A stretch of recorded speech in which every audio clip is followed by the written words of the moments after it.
போலீசார் தாக்கியதில் உயிரிழந்தவரின் மனைவிக்கு 8 லட்சம் ரூபாய் நிவாரணம் வழங்க தமிழக அரசுக்கு மனித உரிமைகள் ஆணையம் தற்போது உத்தரவு பிறப்பித்திருக்கிறது. அண்மை தகவலாக நாம் பார்த்துக் கொண்டிருக்கிறோம்.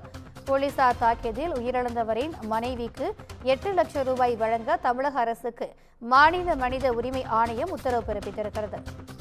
கூடுதல் விவரங்களை எமது தலைமை செய்தியாளர் சிவா வழங்க கேட்கலாம். வணக்கம் சிவா, இந்த உத்தரவு குறித்தான கூடுதல் விவரங்கள். திவ்யா, போலீசார் தாக்கியதில் பலியானவனுடைய மனைவிக்கு 8 லட்சம் ரூபாய் இழப்பீடு வழங்க தமிழக அரசுக்கு மாநில மனித உரிமை ஆணையம் உத்தரவு பிறப்பித்திருக்கிறது. கோவில் திருவிழாவில் மது போதையில் தகராறில் ஈடுபட்டதாக திண்டுக்கல் மாவட்டம் நிலக்கோட்டை தாலுகா மட்டப்பாறை கிராமத்தைச் சேர்ந்த செந்தில்குமாரை வடமதுரை போலீசார் 2010ஆம் ஆண்டு ஏப்ரல் 4ஆம் தேதி கைது செய்திருந்தனர். நீதிமன்றத்தில் ஆஜர்படுத்திவிட்டு சிறைக்கு அழைத்து சென்ற போது உடல்நலக்குறைவால் பாதிக்கப்பட்ட செந்தில்குமார் வழியிலேயே உயிரிழந்திருக்கிறார். காவல்துறையினர் தாக்கியதில் தனது கணவர் இறந்து விட்டதால் சம்பந்தப்பட்ட போலீசார் மீது நடவடிக்கை எடுக்க உத்தரவிட வேண்டும் என செந்தில்குமாருடைய மனைவி சிவகாமி மாநில மனித உரிமை ஆணையத்தில் ஒரு புகார் மனுவை தாக்கல் செய்திருந்தார்.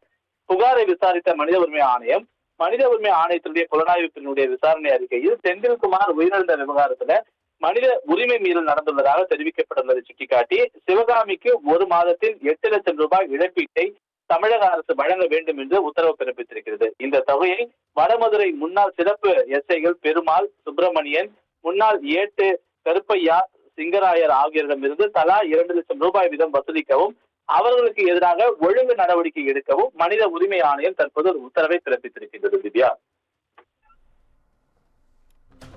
கூடுதல் விவரங்களுக்கு நன்றி சிவா.